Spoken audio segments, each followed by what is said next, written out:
Om Sahana Vavatu Sahanao Bhunaktu Saha Viryam Karavavahai Tejasvinavadhitamastu ma vidvishavahai. Om Shanti Shanti Shanti.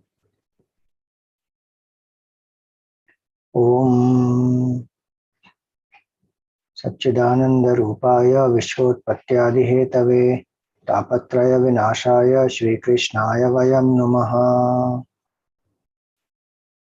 Samasta Jana Kalyane Niratam Karunamayam Namami Chinmayam Devam Sadgurum Brahma Vidvaram. Hari Om. Salutations to all. So we saw that everybody had gone to Lord Shiva to propitiate him, and Brahmaji requested him to restore Daksha. Daksha was killed by Veerbhadra. So Brahmaji said in the 4th canto, 6th chapter at the end, he said, let the sacrificer Daksha come to life again. Let Bhaga get his eyes, let Pusha get his teeth, let Bhrigu Rishi's mustache and beard start growing. So now that is where the 6th chapter ended. Now we come to the 7th one. So when Brahmaji said all this, Maitreya Rishi is describing this to Vidurji. So Maitreya Rishi says that Lord Shiva, he was pleased and he had a hearty laugh. And then what did Lord Shiva say? Shri Mahadeva Uvacha Nagham Prajesha Balanam Varnayena Nuchintaye Deva Maya Abhibhutanam Dandastatra Dhritomaya. So Bhagwan Shivji, Mahadev said, I don't complain, nor do I recollect any misdemeanor of fools dominated by Lord's Maya, O Brahmaji. I have meted out punishment to them just to teach them a lesson. Meaning, he says, I have not taken anything personally, nor am I angry or upset. But what karma phala I have to give, I have given to teach them a lesson. Remember, we are seeing in this 4th canto 4 Purusharthas. In that first one is Dharma. So Dharma, where this Daksha's sacrifice, where Bhagwan is not propitiated, then that even that dharmic act is of not much spiritual significance. So all the 4 Purusharthas have to be dedicated to Bhagwan. So here he says that I have given the punishment only to correct them. And then he says, Prajapatir Dagdha Shishno Bhavatvaja Mukham Shiraha Mitrasya Chakshushe Ksheta Bhagam Swam Barhisho Bhagaha. So he says, okay, so let Daksha, his head was cut off and it was thrown into the sacrificial fire, his head got destroyed. So he said that his head has been burnt. Let the sacrificial goat, the head of that goat, be put on the trunk of Daksha, and Daksha will come alive. Now, he says same way, Bhaga, may the eyes of Mitra, may Bhaga start having the vision through the eyes of Mitra. So Mitra also will have his eyes, and Mitra is one of the 12 Adityas. So he says that let God Bhaga look on his share in the sacrificial offering through the eyes of Mitra. Then Pusha have the teeth of the sacrificer. Then may all the other gods who have lost their limbs in that war, may their limbs be restored now that they have assigned to me the remains of the sacrifice. Even the priests, so Adhvaryu, Hota, Udgata and Brahma, these are 4 categories of priests. Each of them have different duties. Brahma is to supervise whether the mantras are being chanted, ahutis are being offered properly or not, etc. Udgata is that those they will actually be the chanters. Then the Adhvaryu, so they will build. So it is said here that the function of the Adhvaryu is to measure the sacrificial ground, to build the altar, to prepare the sacrificial vessels, to fetch wood and water, to kindle the fire, and so on. Now, while doing all this preparation, he is supposed to chant the Yajurveda mantras. And Hota is the one who is actually making the offerings. So he says, may the Adhvaryu and all the other priests, even they, the Ganas of Lord Shiva, they had hurt these priests also. So may all of them, their arms also be restored with the strength of the arms of the Ashwins. The Ashwini Kumaras are the twins. They have the head of a horse and they are the royal physicians. And whoever has lost their hands completely, may they use the hands of Pusha. And let sage Bhrigu have the beard and mustaches of a goat. So everybody, whatever they had lost, they regained in some or the other form. So Maitreya Rishi continues that when Lord Shiva said all this and everybody was to be restored, then people who were there, all the Devatas, Brahmaji, all of them had gone to him. They all said, Sadhu, Sadhu, Ityatha Bruvan. They all said, Sadhu, Sadhu, means well said, well said. It means thank you, O Lord, for restoring all this. And they were fully gratified. Now, all these Devatas, the priests, Brahmaji, they invited Lord Shiva to come now to the place where the sacrifice was going on. Remember, Bhagwan is in Kailas. All of them have gone to Kailas. We saw the description of Kailas in the earlier chapters. So from there now, we are going to the sacrificial fire place. And whatever Lord Shiva said, they accomplished all that. So they joined the head of the goat to the trunk of Daksha. Now, one can understand the symbolism in some way that Daksha was full of I. His head was cut. And the goat also keeps saying that. That's a natural sound of the goat. It keeps saying meh, meh, meh. That is a natural sound. It bleats. That goat is sacrificed so that head of that goat is put on Daksha's trunk. Meaning his ego also is now destroyed.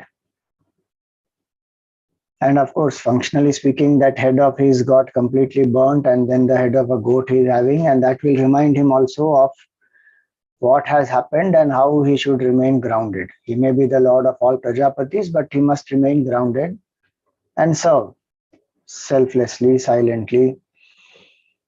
So that's the objective and that's the symbolism there. Now somebody says, why is an animal sacrificed in that yajna? So there are different offerings which are made to different deities, depending on the nature of the deity also. And the Supreme Lord does not require anything. Our bhavana is most important. But there will be other devatas, other, the Dikpalas, so many other divine beings are there. So offerings are made to propitiate, to please. And also the symbolic meaning is there. So not everywhere where the word Aja is written means a goat alone. So in certain rituals, it will mean a goat, especially rituals which will involve power, position, those things. Some places Aja also will mean the rice, the grain which has been there for 7 years. That grain will no more germinate. That grain is offered. In some rituals, it will be the animal will be made from the wheat flour, and that is offered.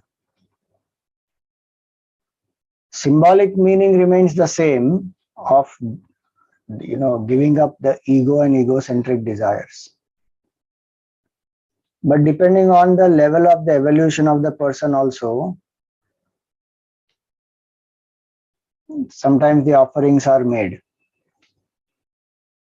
So there are tamasic offerings which are made, and non-vegetarian food and the animal sacrifice, etc. is done, and especially to deities which are fierce, like Mother Kali, Durga. To those deities, at one level of evolution, the animal sacrifice is done, because everybody is not sattvic enough to do sattvic offerings, chant sattvic mantras, have sattvic bhavana, seek sattvic blessings. There are people of all levels of evolution.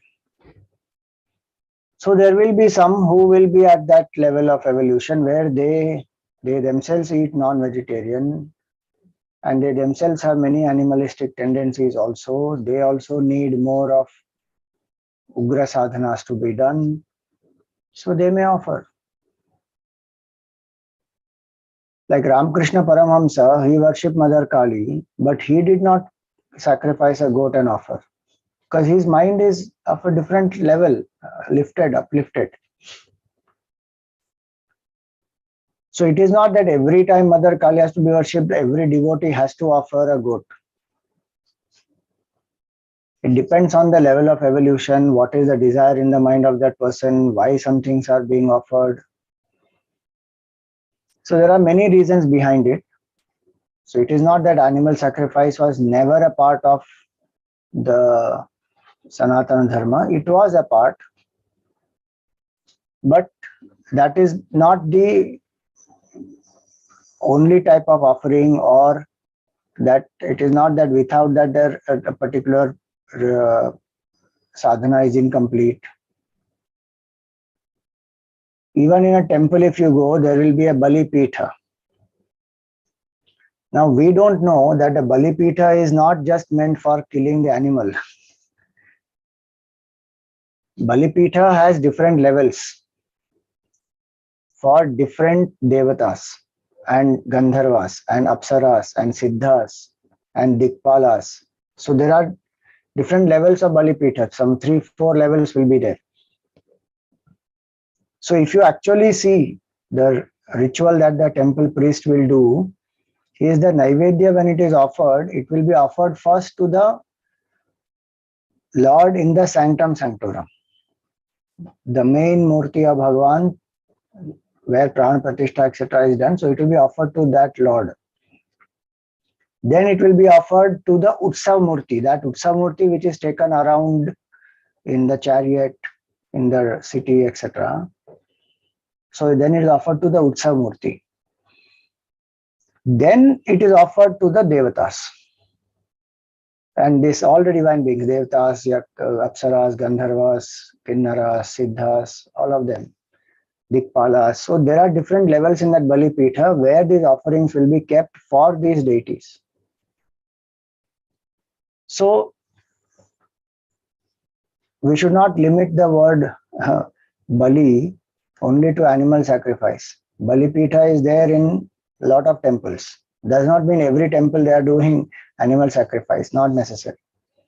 In some temples they may be doing, depending on the deity, depending on the type of people who are worshipping the deity, what is the desire in their mind, all that is there. But one has to rise above that level. Slowly, from the tamasic level to rajasic level to sattvic level and then to beyond, one has to rise. So here, Daksha was doing a sacrifice out of ego. Daksha was doing a sacrifice to celebrate his so-called promotion to, the head of all the Prajapatis. And he wanted to show his power and his glory and his strength. And we saw he paid the price for it also. So that head of the sacrificed goat is put on the head of Daksha.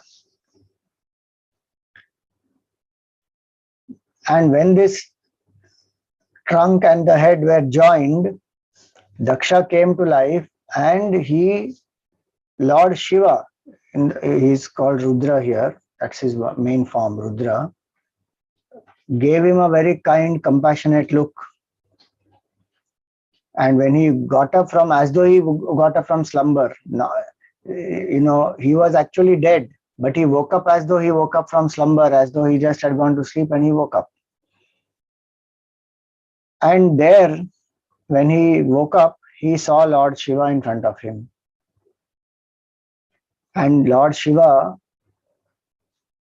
Daksha, his heart was filled with malice against Lord Shiva. But now when Lord Shiva is there in front of him, with a kind, compassionate look, Lord Shiva was standing in front of him, all the malice in the heart of Daksha is cleansed. How? A very nice example given here is, as a pool becomes clear in the autumn, by the virtue of Lord Shiva's look, the impurity in the mind of Daksha is cleansed. Then he felt like offering praises. Daksha felt like offering praises to Bhagavan, but immediately he was not able to sing the stuti of Bhagavan, because he remembered that how, because of his rudeness, his arrogance, his ego, his own daughter Sati immolated herself. So he was filled with grief, his emotions were choked, he was not able to express. But he controlled his mind with great difficulty and he sang the glory of Lord Shiva. And see what he says in the first line itself. He says that, "O Lord, you did me a great favor, in that you meted out punishment to me in order to correct me. Even though I slighted you, you too, Sri Hari and yourself, have no disregard even for fallen Brahmanas. Then how can you ignore those who have taken sacred vows?" For doing the yagna, one has to take certain vrata, follow certain disciplines. So he says, you have never taken offense. It was my ignorance and my ego, and it was right that you punished me. Then he says, appearing as Brahma, you evolved first of all out of your mouth the Brahmanas rich in learning, austerity and sacred vows.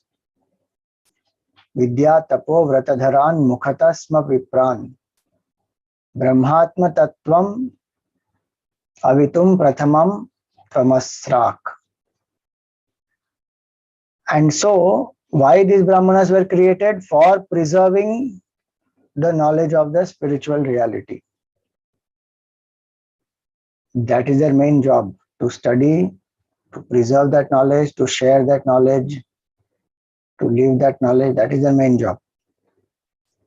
So he Bhagavan himself becomes the protector of the Brahmanas. He says, it is therefore, O Supreme Lord, that you protect the Brahmana race in all crises, wielding the rod of punishment.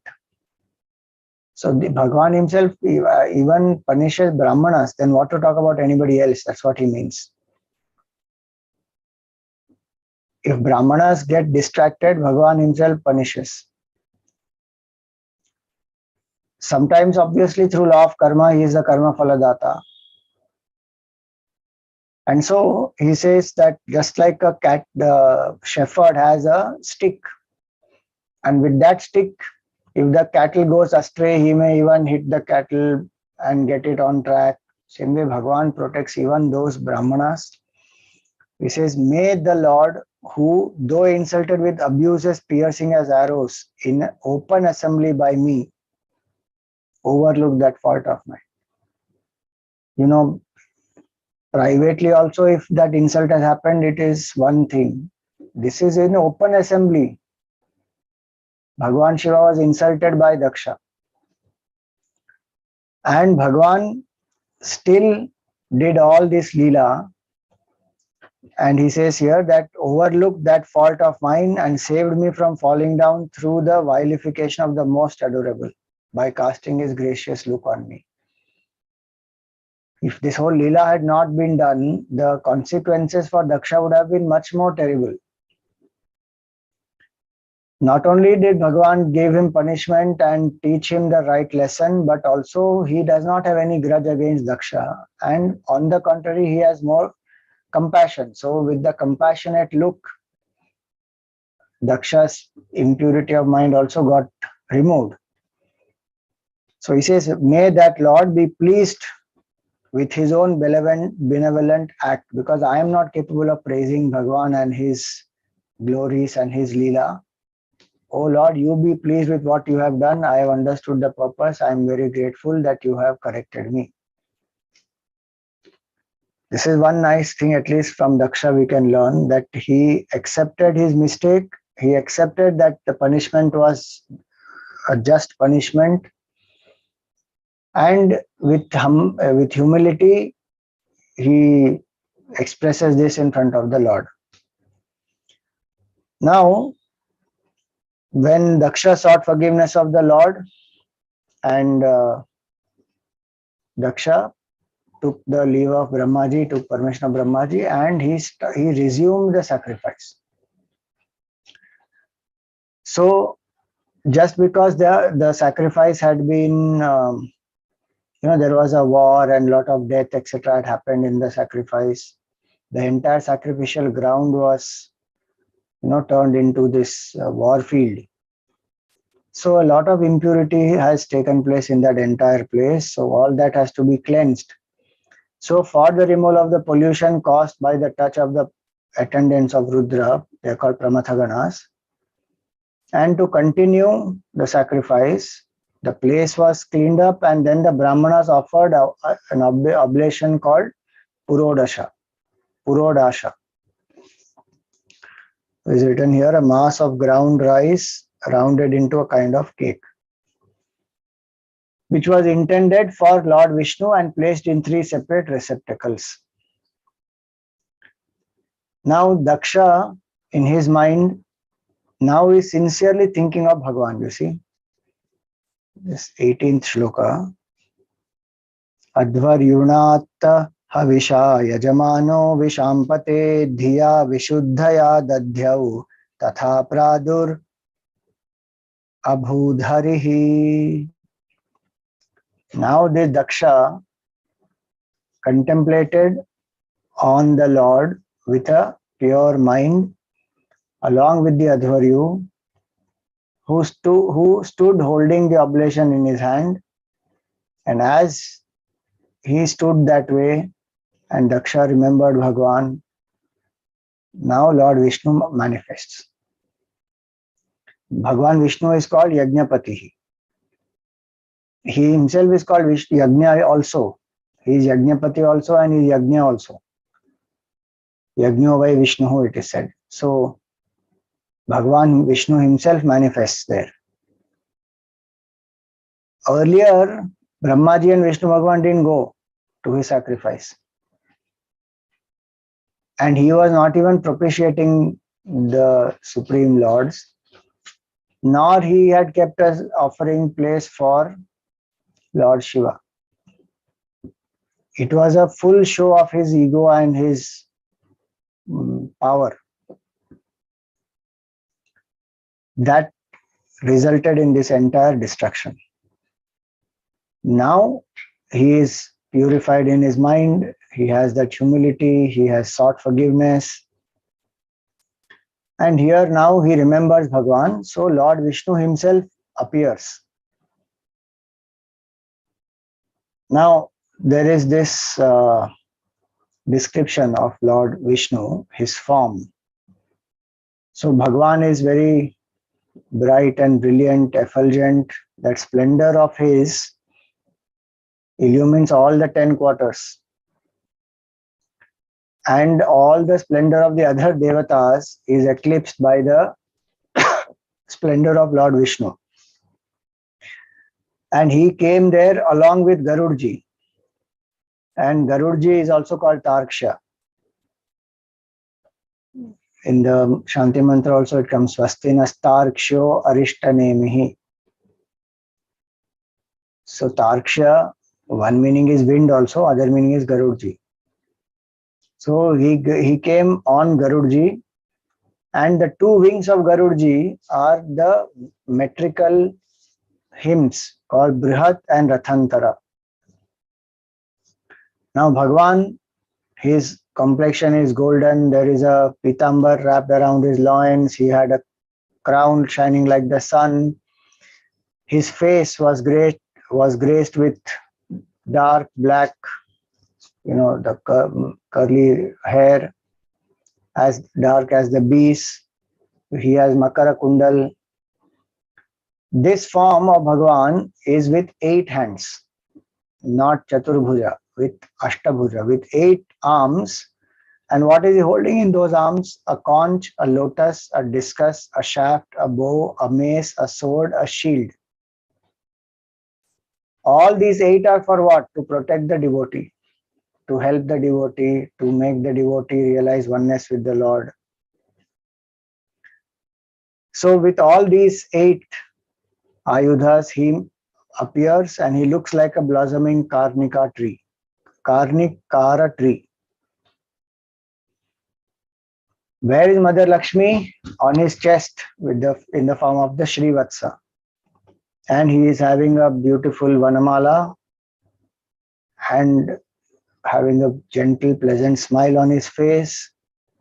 There are fans and chauris which looked like swans. They were waving on both his sides. And he shone splendid with a moon-like white umbrella spread over his head. This is a form of Lord Vishnu. Now, when he comes there, everybody gets up. Now, we should remember one thing here, that this is Srimad Bhagavatam. Here, this is Vishnu Pradhan Purana. Vishnu, Lord Krishna, they will always be glorified in this entire Purana. The same episode of Daksha's sacrifice will come in Shiva Purana also. There Lord Shiva will be glorified like anything. So here when Bhagavan Vishnu has appeared, so Brahmaji, Lord Shiva, Indra, everyone, they immediately stand up, they bow down to him, and their splendor is obscured by his brilliance. And they are dumbfounded, stuck with awe, their palms joined over their head. They approach Lord Vishnu. And what is their bhav? In a prayerful mood, they have approached Lord Vishnu.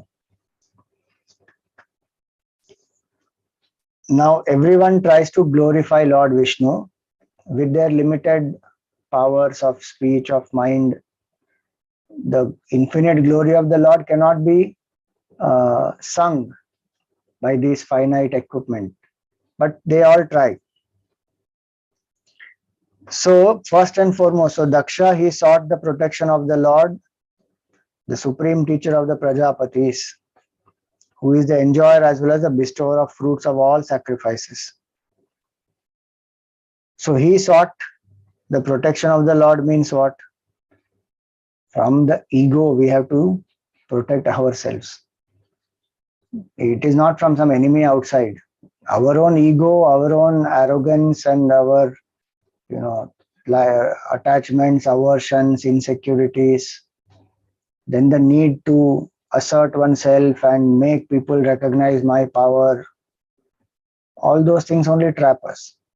So Daksha realizes all that. Now he seeks the protection of Lord Vishnu, and he starts, because it is his yagna and he has propitiated. So now you will see all the different types of beings and people who are there, they all glorify Lord Vishnu. So it starts with Daksha. So Daksha says that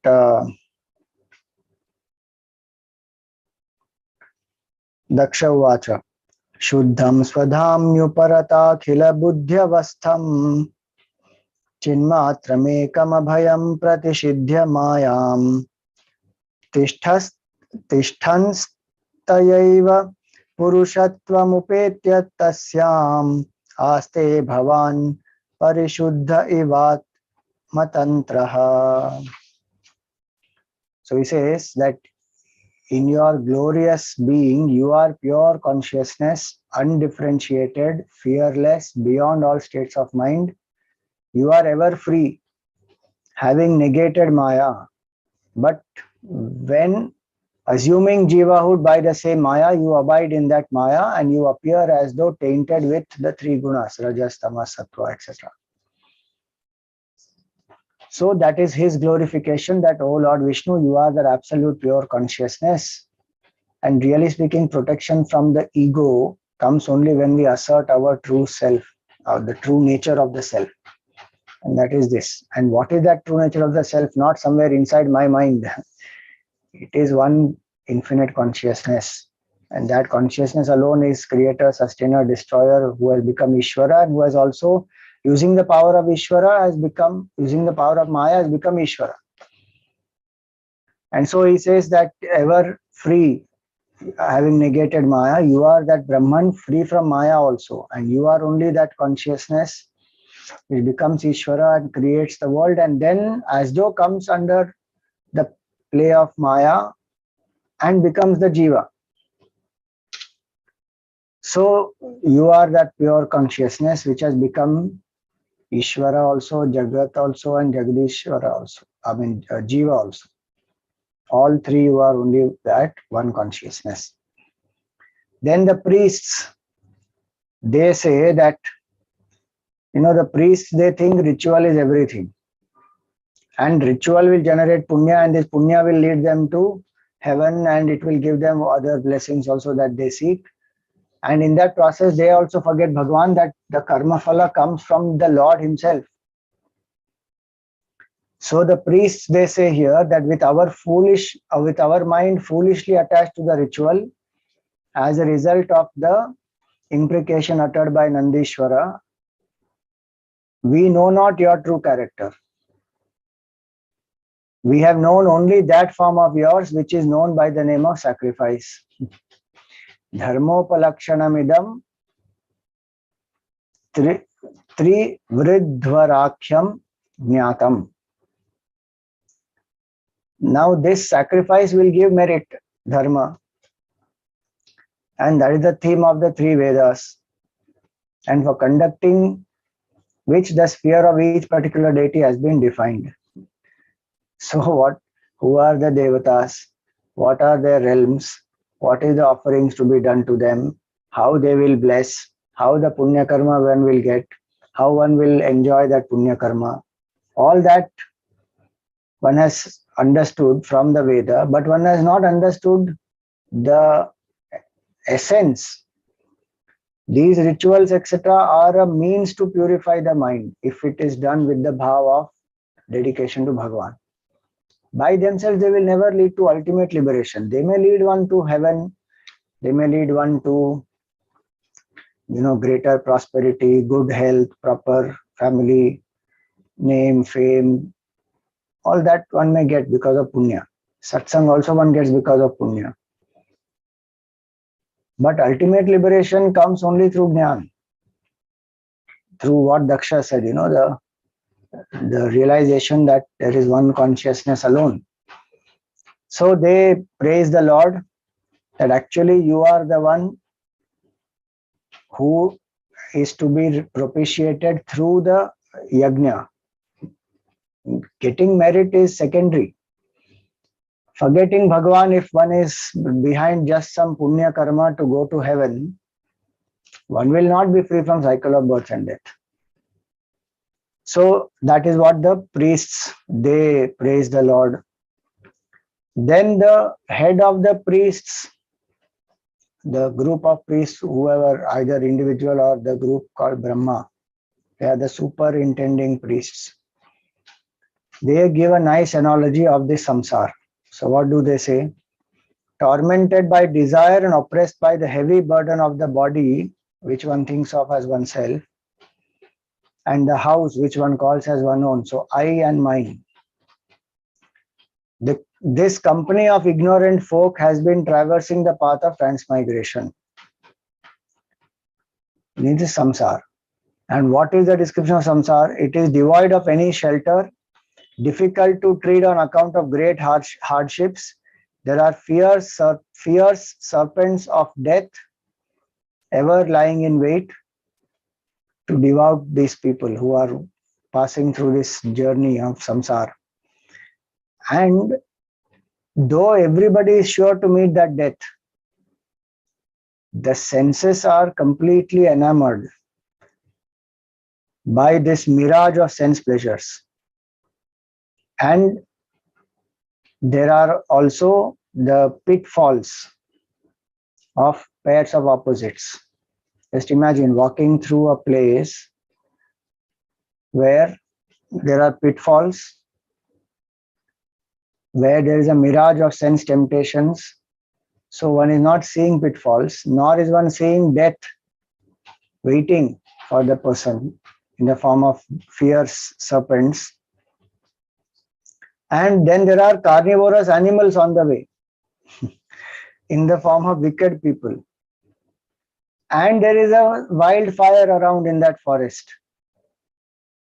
What is that fire? The fire of grief. Even when one is passing through such a terrible place, see the question here. When will this crowd resort to your feet for shelter, O Lord, affording protection to all? One doesn't seek Bhagavan. How much samskar, punya, etc. is required to remember Bhagavan even at difficult times. Mind can become bitter, mind can resort to violence, to victimhood, to drugs, to alcohol, to anything. And that is what we see we getting encouraged in the world also. If you have problem, then smoke it out, or snort it out, or drink it out.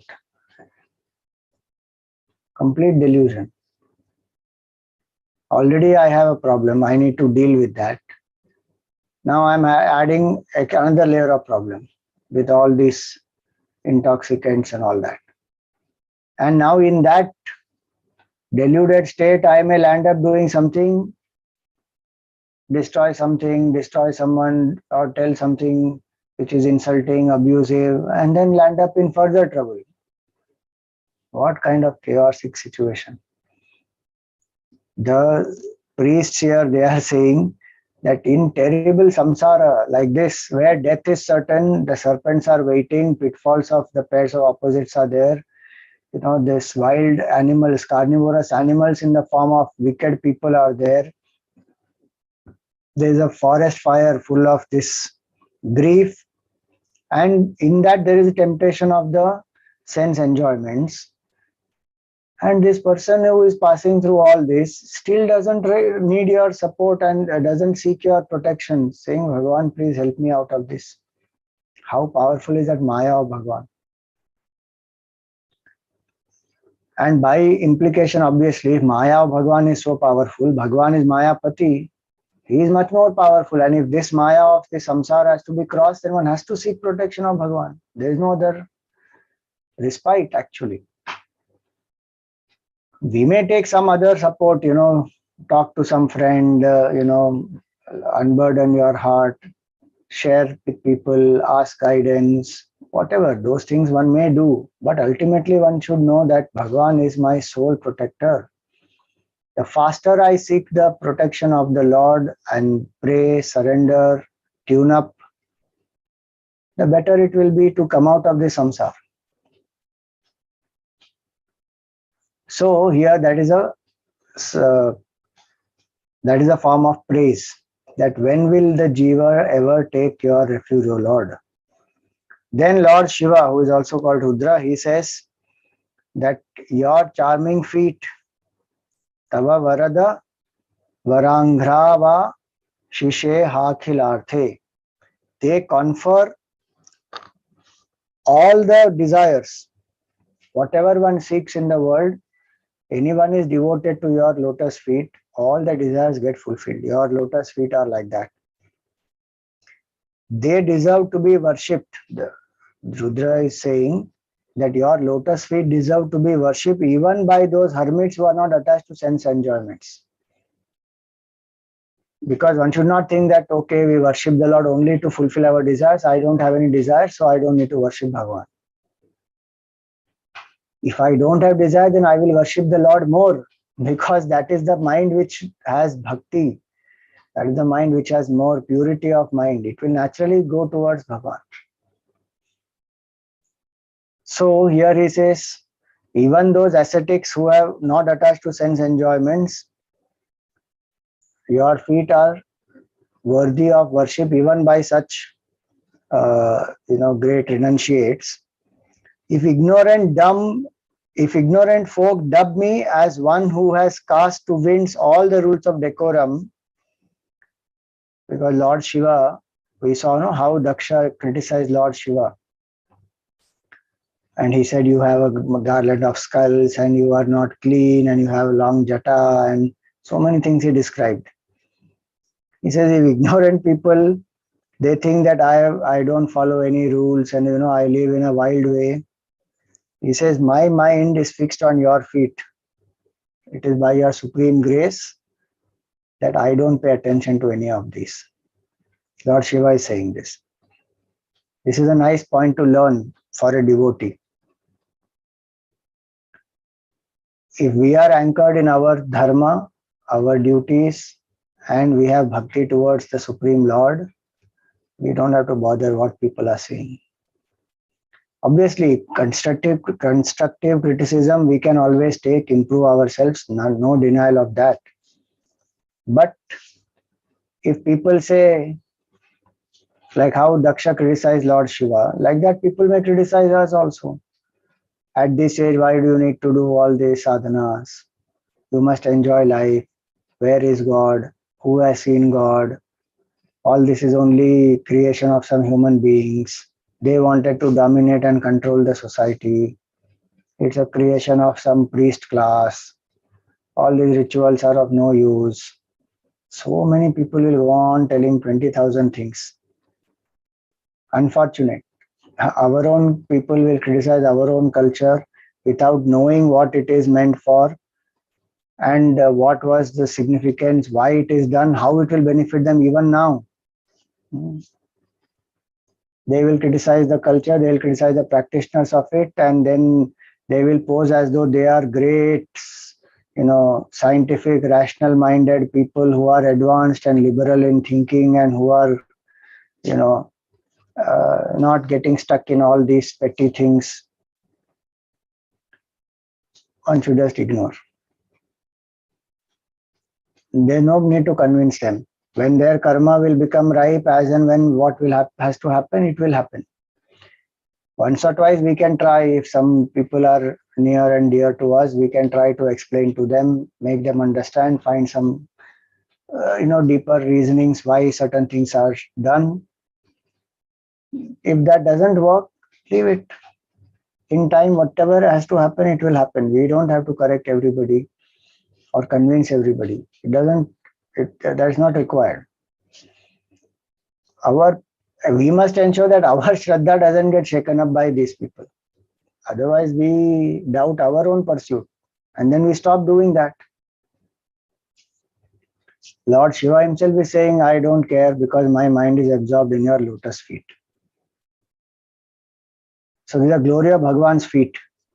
Those who want desire fulfillment, they will also get. They worship the Lord. Those who are renunciates, they also worship the Lord. They don't have desire and attachment for sense objects, but they also worship. And Bhagavan Shiva himself says, my mind is abiding in your lotus feet, so it doesn't matter what people talk to me about my appearance and what I do and how I look and all that. It doesn't matter. I do what I have to do. With my dharma I am doing, and I am absorbed in your lotus feet. Bas. Nothing more is required.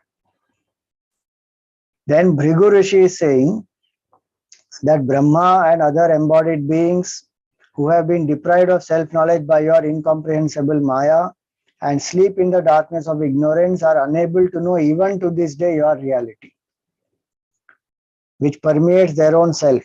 Therefore, be gracious to them, since you are the friend, the very self of your suppliants.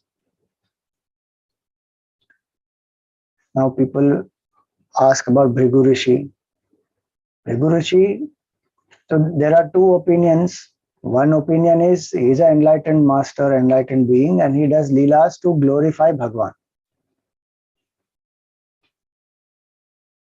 Last time I think we discussed also this, and that is one opinion. In some of the cycles of creation, he is also one of the Saptarishis. Second opinion is people say, no, he is an advanced seeker. A great Rishi, maybe a great Siddha also, having some great powers also.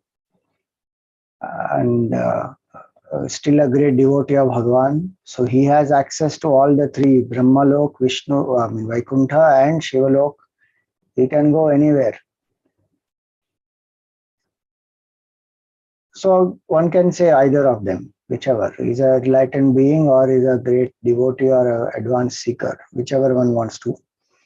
So he says, you please bless everyone with the knowledge of the self. From Brahmaji to all the jivas, all are ignorant. Please bless. What does Brahmaji himself say?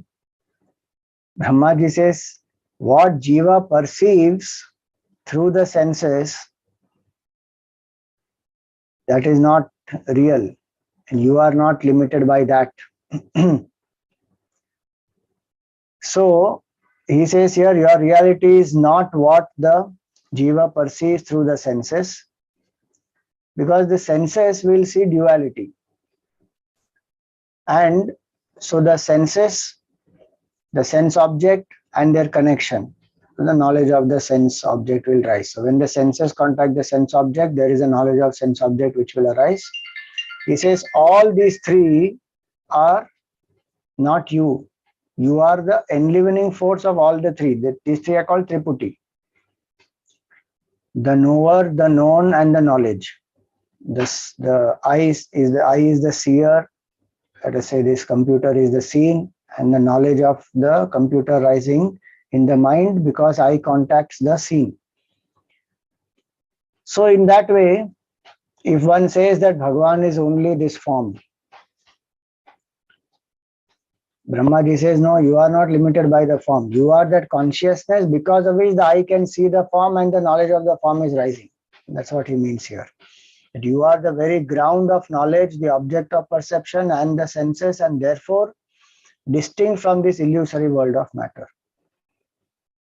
What we see as matter, the substratum of that is the Supreme Lord. Jnanasya charthasya gunasya chashrayo maya mayad vyatirikto yatastvam. The world of Triputi is illusory, maya maya. You are different from this, meaning you are the substratum, which is appearing as this. But you are not limited by this. So you are that infinite consciousness. Indra says that this personality of yours, O immortal Lord, which has manifested the universe and is distinguished by 8 long and stout arms holding weapons in readiness to exterminate enemies of gods, brings delight to our souls and eyes. Indra is concerned with that. His demons have to be destroyed. And Vishnu Bhagavan manifested with 8 arms, and all the arms have, some ayudha or some weapon or some, like a conch. We are very happy. Why? Because these demons will get destroyed. The enemies of gods. Sura Vidvat Takshapanai Rudayudhaihi Bhujadandai Rupapannam Ashtabhihi. And that's what he says. We are very delighted to see this form of yours. It brings delight to our soul and our eyes. How interesting it is. One form of Bhagavan only is manifesting. All are seeing that one form with 8 arms. But each one is glorifying Bhagavan based on their own mind state. Nobody can copy somebody else's thoughts. Whatever is there in one's own mind at that point will manifest. So that's what is happening. Now the wives of the priests are saying this. So they say here, Patnya Uchuhu. This sacrifice which was evolved by Brahma as a means of worshipping you has been wrecked today by Lord Shiva, who was angered by Daksha. Therefore, you are the embodiment of all Yagna. You are called Yagna itself. So, O Lord, who are Yagna, please hallow this sacrifice of ours, which has been robbed of all joy and festivity and wears the desolate appearance of a crematory. With your eyes, which are like a lovely pair of lotuses. So just with your glance, you look around and the whole thing as though we'll get a shine, an effulgence. Right now it looks desolated because war has happened.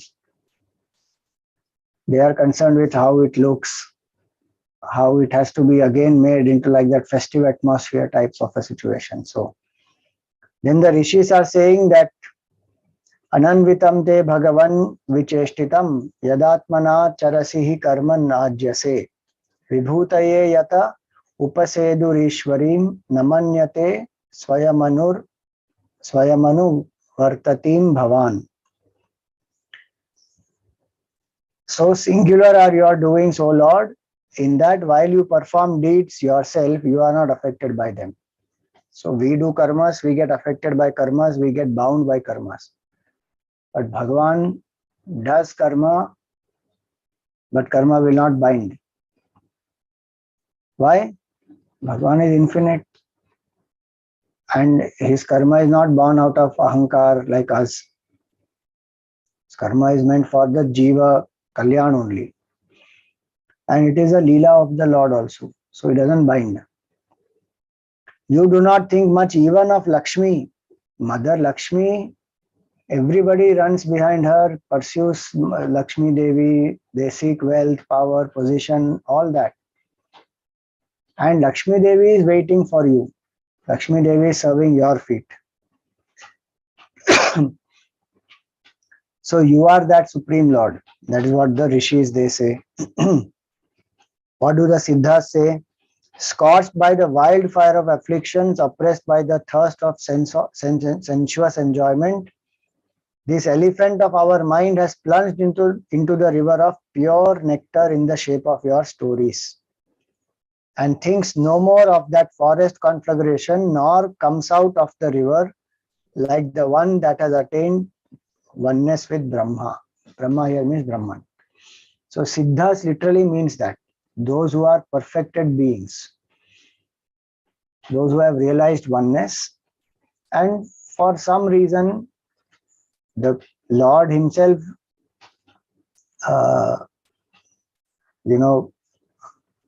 gives them the duty as though to maintain a subtle form to guide the seekers in the creation.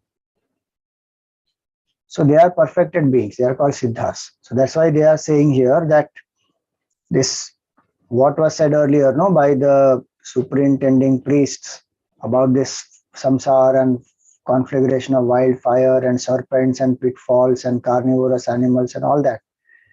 He says from that, the mind is not bothered about it because it has, completely plunged into the river of pure nectar. Of what? Your stories. Tvat katham mrishta piyusha nadyam. The stories of Bhagwan. Absorbed in the stories of the Lord, that is like a huge lake of nectar in which they have drowned themselves, they have plunged themselves. So they don't want to come out of that. And they are unaffected by this samsara forest fire. And through the stories only they have attained oneness with the Supreme. So stories we cannot just write off saying, oh, what, these are only stories. Each story has a lot to contemplate upon, purify our mind. And so many stories, you see the reflection and the description of Bhagwan's true nature is also given. What is the self? Like Brahmaji said, no, you are not this form, the entire realm of sense objects, the senses, the contact, that is not you. You are the consciousness which appears as all these three, enlivens all these three. So there is Vedant, Atmajnan, even in the stories. They are not just stories of some war and, between gods and demons and all that. Those are also a part of the story, but the main intent of the story is something else only. It will be dharma, it will be bhakti, it will be vairagya, it will be jnana. That will be the main intent of most of the stories.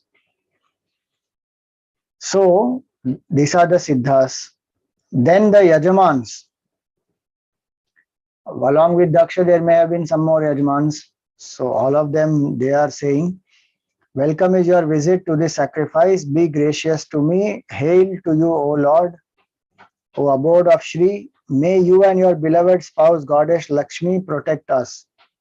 Without you, a sacrifice, though complete in all its limbs, does not present a charming look any more than a man without a head, a mere trunk, though perfect in all other limbs. It's a nice analogy. Any ritual, any sadhana that we do, if bhakti is not there in it, one should remember it's like a headless person. All the other limbs are perfect, well-toned muscles and abs and calf muscles and all that, proper, perfected body. Head only is not there. In our life also, so many things we have, wealth, power, position, name, fame, glory, this, that. If bhakti is not there, it's like a headless person. That all the limbs are useless. Daksha was like that before. Though he had a head, he was actually like a headless person. How interesting is that? At that time, he had a physical head, but actually he's like a headless person. After that, his head was cut. So he literally lost his head. But then the right head has come to him now. Now he has bhakti for the Lord. Now he is a proper transformed person. Then the Lokapalas, they are saying certain things. Yogeshwaras are saying certain things. It goes on like that. So the Lokapalas are saying, can you be seen with our senses, revealing as they do this illusory world of matter? You are the witness, you who witness things from within our heart and by whom all this phenomenal world is seen. I mean, Bhagwan is the seer in us, the Sakshi, because of whom everything else is seen. And who is the real observer, the seen, the seer, is that supreme consciousness. And it is your Maya that, though the sixth, meaning 5 elements, the effects, and Maya, the cause. So the sixth element as though. So it is your Maya that, though the sixth, you appear invested with a material body.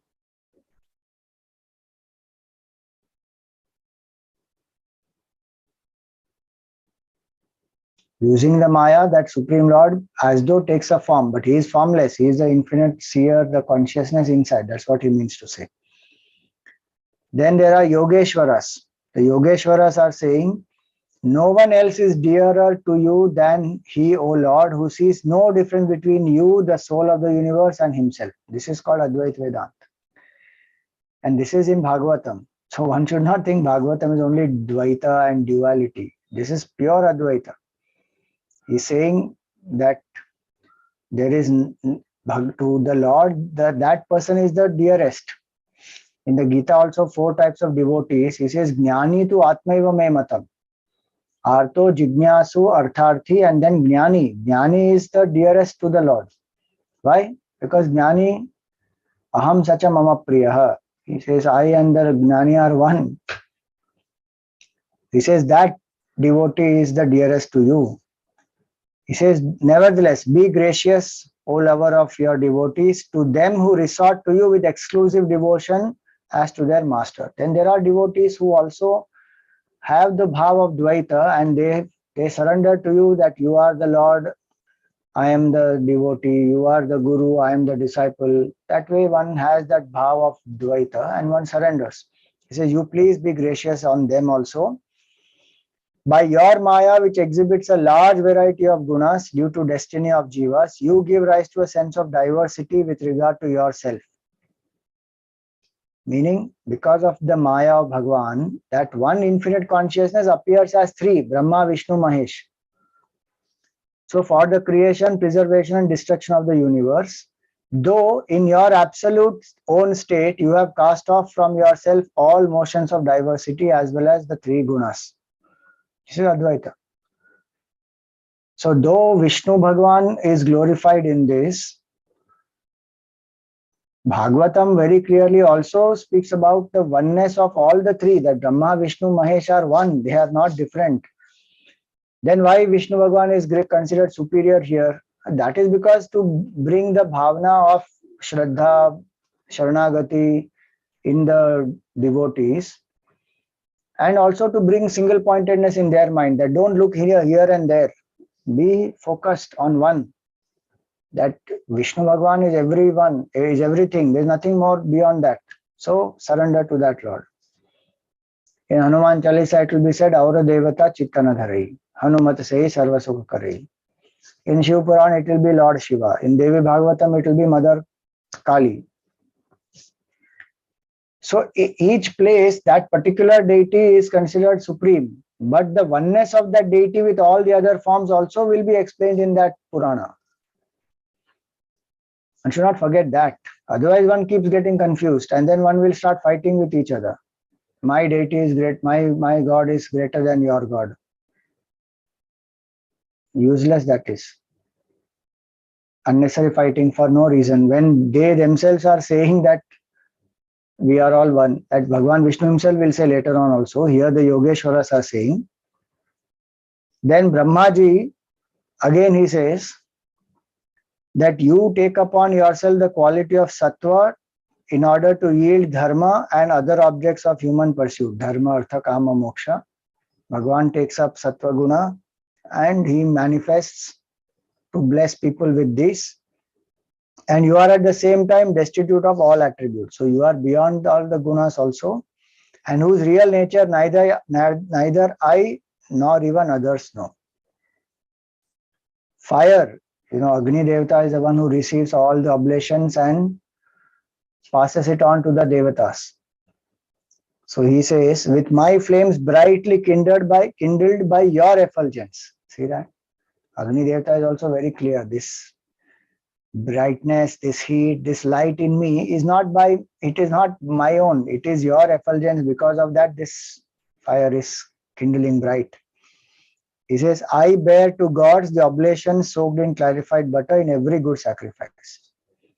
So Agni Devata is able to convey the ahutis offered to the Devatas. But that entire yajna, he says, you are the yajna, personified as well as the protector of the sacrifices.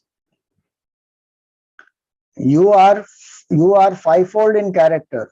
So the 5 types of yajnas which are there, Agnihotra, Darsha, Purnamasa, and Chaturmasya and Pashushoma. 5 types of yajnas. And you are duly worshipped with 5 kinds of sacrificial formulas, the mantras which are chanted. Occurring in Yajurveda, he says, I bow low to you.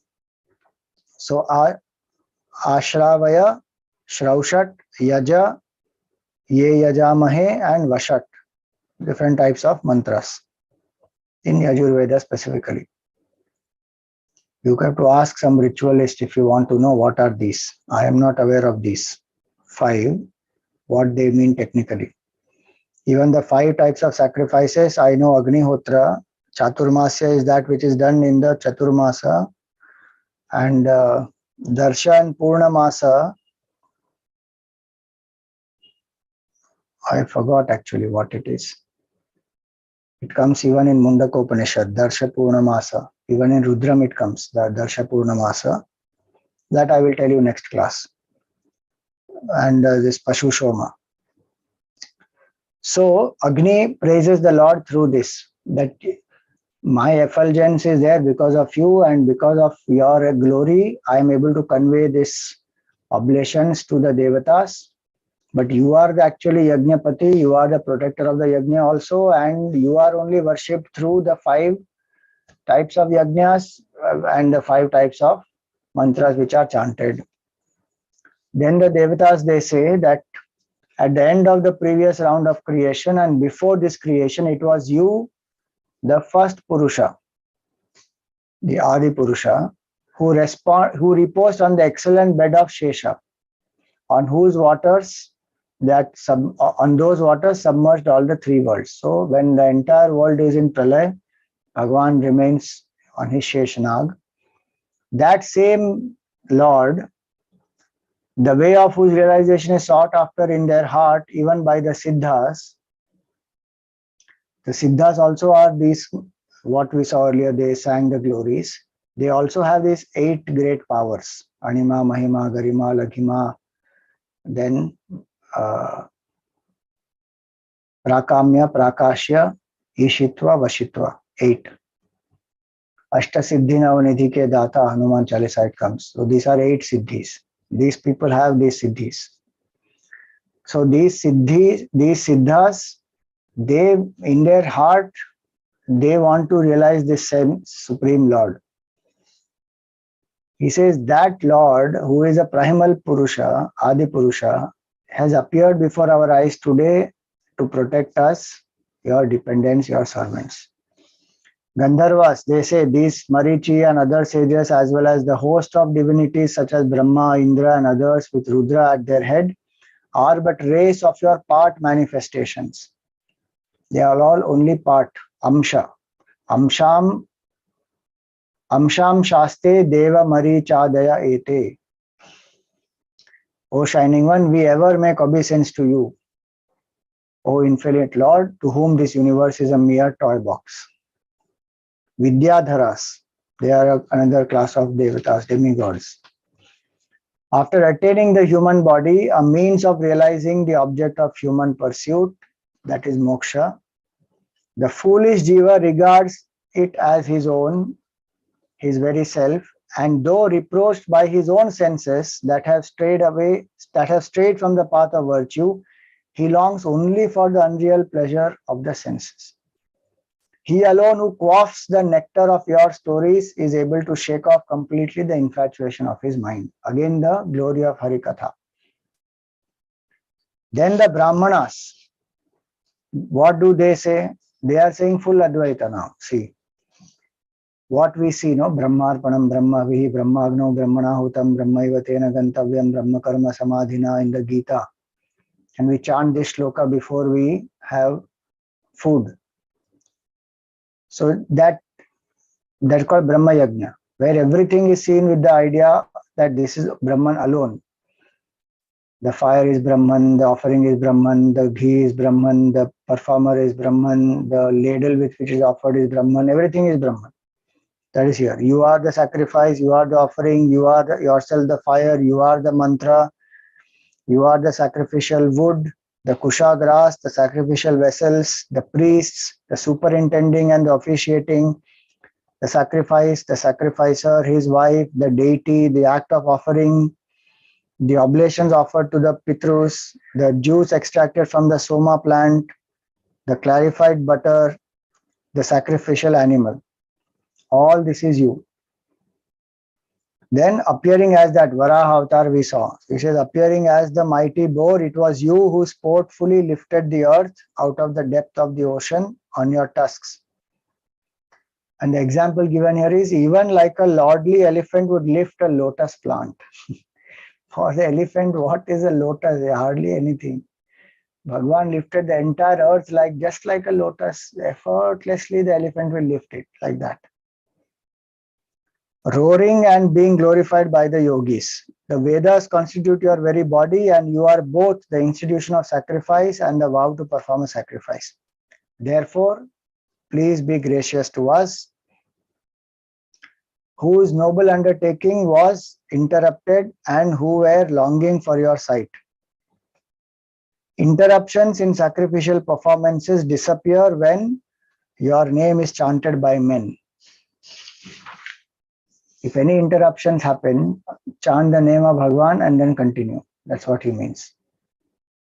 So all these people have done the stuti of Lord Vishnu. So Maitreya Rishi continues. He says that as Bhagwan Vishnu was being propitiated by all these people, the share of offering that Bhagwan Vishnu has to take. Now he says here that the Lord, who is the enjoyer of all oblations, being the self of all, accosted Daksha. Now that Lord accepted the oblations and then he spoke to Daksha specifically. Because Daksha is the main Yajman also. Shri Bhagavan Uvacha Aham Brahmacha Sharvascha Jagatakaranam Param Atmeshwara Upadrashta Swayam Drug Avisheshanaha. Says the supreme cause of the universe, I only am Brahma and I am only Shiva. I am the self, the Lord, the witness of all, the self-effulgent and the unqualified. See, what was said earlier by the Yogeshwaras is now repeated by Lord Vishnu, that I am only all these. I am only Brahma also and I am only Shiva also. So don't create division. That's what it means. Because Daksha did that. That was one of the mistakes Daksha did, was this. This Yagna episode also shows that very clearly, that Daksha saw these three as separate. And he insulted Lord Shiva specifically. He didn't keep a seat for Lord Shiva. For Brahmaji and Vishnu, it is there, but they didn't come. That's a different matter. But for Lord Shiva, he didn't even keep. That is a separation that he did. By insulting Lord Shiva, he is insulting both Brahmaji and Vishnu Bhagwan also. So that is a mistake that he did. So here Bhagwan is correcting that and telling him that I am also Brahma and I am also Lord Shiva.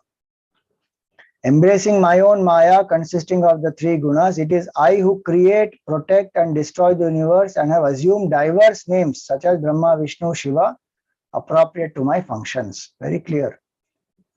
If anybody wants to create a division in their mind, then that is the ignorance. Oneness is what is to be experienced. And if somebody argues about who is greater, Brahma, Shiva or Vishnu, one should quote these verses, saying this, Bhagavan himself said this, that there is only one truth and that only has appeared as all this. It is such a Brahma, here Brahma now in the 52nd verse means Tasmin Brahmanyadvitiye Kevale Paramatmane Brahma Rudraucha Bhutani Bhede Nagnyo Anupashyati. Here it is Brahman, it is absolute Brahman, which is Advitiye, which is non-dual, which is alone, which is the supreme, that the ignorant fools view that Brahman as Brahma, Rudra and other beings as distinct entities. They all are appearance of one Brahman. Just as a man never conceives his own head, hands and other limbs as belonging to anyone else, even so he who is devoted to me does not regard his fellow creatures as distinct from himself. So the sense of oneness is what the devotee must have. That one Supreme Lord is appearing as all this, and so don't create divisions. He who sees no difference between us three, who are identical in essence, and the very selves of all living beings, attains supreme peace. See this. This entire portion is beautiful. Any person has any doubt about who is more glorious, who is less glorious, all that, one can just quote this portion from Bhagavatam and say this is what it is. There is absolute oneness, and very, very clearly Bhagavan is saying this, that only those who see no difference between us three, who are identical in essence, the very selves of all living beings, they attain absolute peace. Sa shantim ati gacchati. Now this portion concludes here the portion of Daksha, the Daksha sacrifice, and then the entire Leela that happened. That concludes here. The Dharma portion has been now explained. So Maitreya Rishi, now he concludes here. He says, thus enlightened by the Lord, Daksha worshipped Sri Hari through the sacrifice sacred to himself. And then the other gods, both through the principal and the secondary types of sacrifices. With a concentrated mind, he also waited upon Lord Rudra. Now Daksha understood, they all are one. So with the same single pointed mind, Rudram cha svena bhagena yupadhavat samahitaha. So he gave the share due to Rudra also to Lord Shiva, and then to all the other devatas also he gave. So even so upon the other gods, including those that drink the soma juice and those who don't, through the rite called Udvasana. And thus, having concluded the sacrifice, he then performed, along with the priest, the sacred ablutions known by the name Avabhrita. So one has to take bath, snan, Avabhrita snan it is called. After the rituals are over, one will do that. So he did that Avabhrita snan. And having blessed Daksha, who had by his own greatness attained supernatural powers with devotion to righteousness, the gods ascended to heaven. Now what happened to Sati? So Maitreya Rishi says that Sati, who she had cast off as her own body, she was reborn through Mena, the spouse of Himavan. Evam dakshayane hitva sati purvakalevaram jagne himavata kshetre menayamiti shushruma.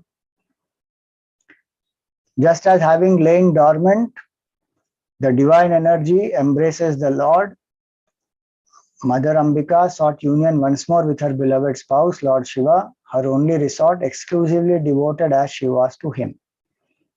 This concludes the Daksha Prasanga, and now the Falashruti comes.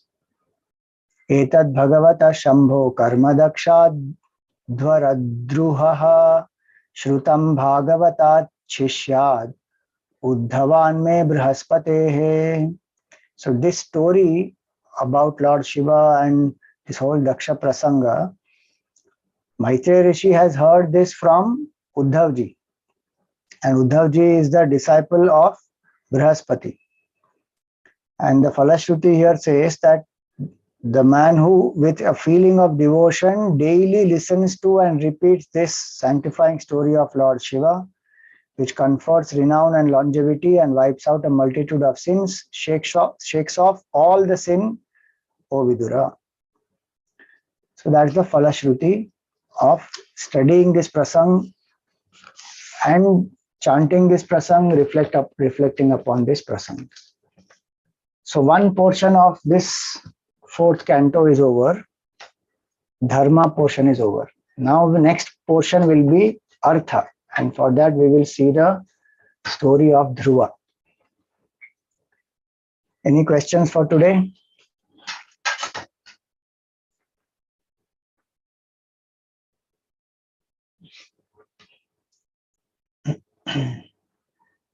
Okay, so let's do the Aarti.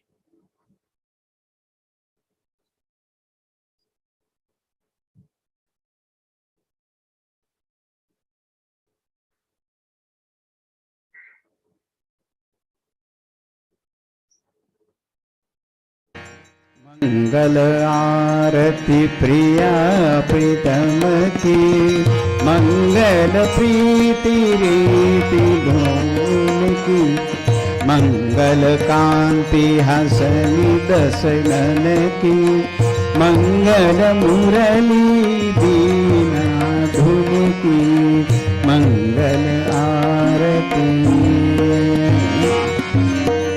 मंगल बनिक त्रिभंगी हरि की, मंगल सेवा सब सहचर की, मंगल सिर चंद्रिका मुकुट की, मंगल छवि नयन में अटकी, मंगल आरती।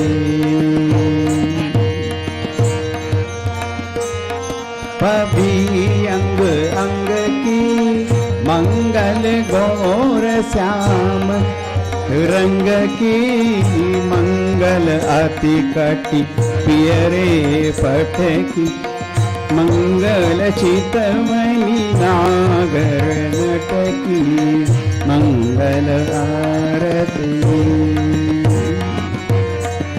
मंगल शोभा कमल नयन की, मंगल माधुरी मृदुल पैन की, मंगल वृंदावन मद अटकी, मंगल क्रीडन जमुना तट की, मंगल आरती। मंगल चरण अरुण तरुवन की, मंगल करणी भगति हरिजन की, मंगल जुगल प्रिया भावन की, मंगल श्री राधा जीवन की, मंगल आरती प्रिया प्रीतम की, मंगल प्रीति रीति डोल की, मंगल आरती। मंगल आरती। राधावर कृष्णचंद्र भगवान की जय। ओम न तत्र सूर्यो भाति न चंद्र तारकम, नेमा विद्युतो भान्ति कुतोऽयम् अग्निः, तमेव भान्तमनुभाति सर्वं, तस्य भासा सर्वमिदं विभाति। श्री सद्गुरुनाथ महाराज की। ओम पूर्णमदः पूर्णमिदं पूर्णात् पूर्णमुदच्यते, पूर्णस्य पूर्णमादाय पूर्णमेवावशिष्यते। ओम शांति शांति शांति। हरि ओम। श्री गुरुभ्यो नमः।